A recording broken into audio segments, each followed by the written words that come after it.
নমস্কার বন্ধুরা, কেসি কিচেনে সবাইকে স্বাগত। আজ আমি নিয়ে এসেছি পটলের একটা ভীষণ টেস্টি নিরামিষ রেসিপি। রেসিপিটি করার জন্য আমি কিছুটা পটল নিয়েছি, সেগুলোকে দেখো একটুখানি খোসাটা রেখে রেখে ছুলে নিয়েছি। যতটা মোটামুটি আমি 300 থেকে 350 গ্রাম পটল নিয়েছি। এরপরে দেখো এদিকে বোঁটাটা একটু করে কেটে দিয়ে একটু তিরছাভাবে সমস্ত পটলগুলোকে কেটে নেব। আর দেখো খোসাটা আমি কিছুটা করে রেখে দিয়েছি, তাহলে কিন্তু পটলটা খেতেও ভালো হয় আর একদম গলে যায় না পটলটা। তোমরা সকলেই জানো কাটতে, তবুও আমি একটু দেখিয়ে দিলাম কেটে। সমস্ত পটলগুলোকে প্রথমে ধুয়ে নিয়েছি, তারপরেই কেটেছি। এইভাবে কেটে নিলাম। আর দুটো মিডিয়াম সাইজের আলুকেও ডুমো করে কেটে নিলাম। এইবার এইদিকে একটা কড়াই চড়িয়েছি।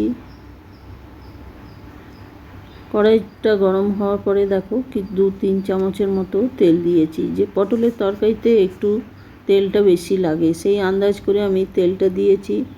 এবার তেলটা গরম হয়ে গেছে, এবার আমি পটলগুলোকে ভেজে নেব। সমস্ত পটলগুলো প্রথমে ভালো করে উল্টে পাল্টে ভেজে নিতে হবে। তোমরা পটলের তরকারি অনেকে অনেক রকমভাবে খেয়ে থাকো, এইভাবে একদিন নিরামিষ আলু পটলের তরকারি খেয়ে দেখো, খেতে অসম্ভব ভালো লাগবে। আর পটলটা আমি ঢাকা দিলাম, ততক্ষণে ভাজাটাও হয়ে যাবে আর সেদ্ধও কিছুটা হয়ে যাবে। এইদিকে একটা অন্য কড়াই চড়িয়ে দেখো 1 চামচের মতো মুগ ডালকে আমি ধুয়ে রেখেছিলাম, ধুয়ে জলটা ঝরিয়ে রেখেছি। তারপরে আমি শুকনো কড়াইয়ের মধ্যে প্রথমে একটু রোস্ট করে নেব, তারপরে খুবই হালকা তেল দিয়ে এটাকে ভেজে নেব। দেখো খুবই সামান্য নামমাত্র তেল দিয়ে একটু ভেজে নিচ্ছি, তাহলে কি হবে, মুগ ডালের একটা খুব সুন্দর মিষ্টি গন্ধ আসবে। মুগ ডালটা দেখো আমার ভাজা হয়ে গেছে। এবারে এটা আমি ঠান্ডা করে গুঁড়ো করে ওইদিকে রেখে দেব। এইদিকে দেখো ফিরে এসেছি, পটলগুলো দেখো আমার একদম ভাজা হয়ে গেছে। মাঝখানে আমি 2-3 বার নেড়ে দিয়েছিলাম ঢাকা খুলে খুলে। এইবার আমি আলুগুলো এর মধ্যে দিয়ে দিলাম। আলুগুলো পটলের মধ্যে দিয়ে দেওয়ার পরে আলু পটল দুটোকেই বেশ ভালো করে ভেজে নেব। তোমরা যদি চাও তো আলু পটল আলাদাভাবেও ভেজে নিতে পারো, কিন্তু আমি একসাথেই ভেজে নিচ্ছি। কেন কি আলু পটল আলাদা করে ভাজলে কিন্তু তেলের পরিমাণটাও বেশি লাগে। দেখো আমি ঢেকে ঢেকে ভেজে নিচ্ছি। আলু পটল আমার ভাজা হয়ে গেছে। এবার আমি একটা পাত্রের মধ্যে সমস্ত আলু পটলটাকে উঠিয়ে নেব।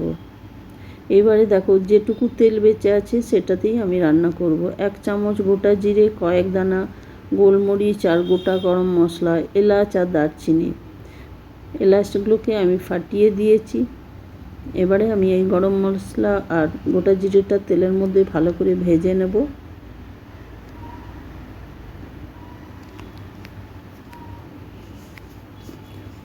এবার আমি মশলা দিয়ে দিচ্ছি 1/2 চামচ জিরে গুঁড়ো, 1/2 চামচ ধনে গুঁড়ো, 1/2 চামচ আমি কাশ্মীরি লঙ্কার গুঁড়ো দিয়ে দিলাম।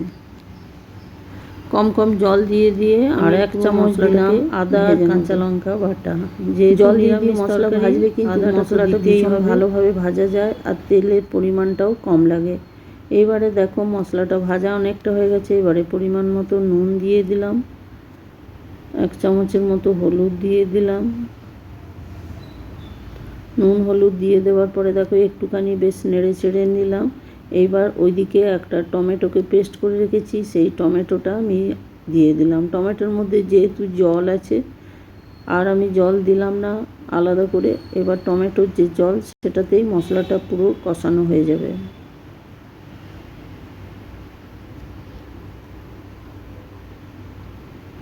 দেখো মশলাটা যত কষানো হবে ততই তেলটা হালকা হালকা উপরে ভেসে আসবে, তখনই জানবে মশলাটা একদম ভালো করে কষানো হয়ে গেছে।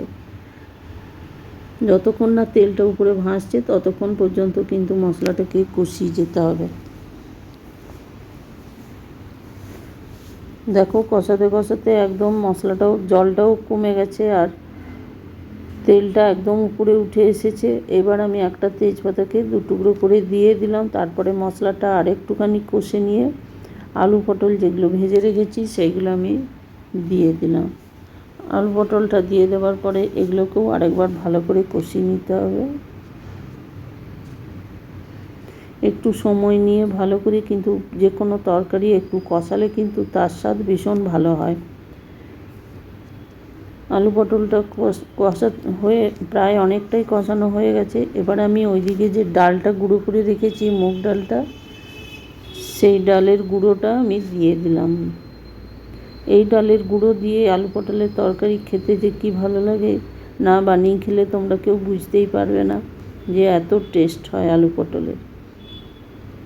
মুগ ডালের গুঁড়োটা দিয়ে দেওয়ার পর আরও 1 মিনিটের মতো এটাকে আমি ভেজে নেব।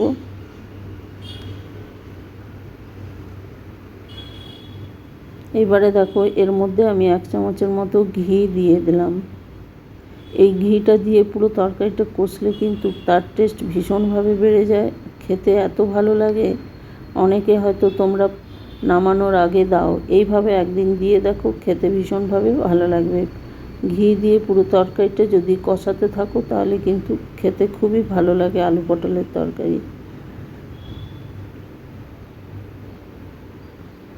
এবারে দেখো আলু পটল সবই কষানো হয়ে গেছে। এবার আমি ওই যে বাটিতে টমেটোটা পেস্ট করে রেখেছি সেই বাটিতে 1 বাটি জল দিয়ে দিলাম, তার সাথে আর একটু ফ্রেশ জলও দিয়ে দিলাম। এটার মধ্যে খুব বেশি রকম জল দেবো না, কেন কি এটা আলু পটল কষা হচ্ছে।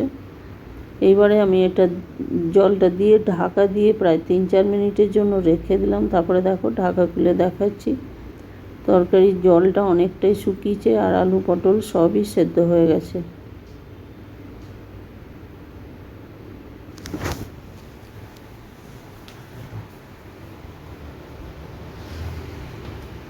এবার হাতায় করে করে আমি আলুগুলোকে একটুখানি ভালো করে ম্যাশ করে দেবো, তাহলে কিন্তু তরকারিটা একদম মাখো মাখো হবে আর খেতেও ভীষণভাবে ভালো লাগবে।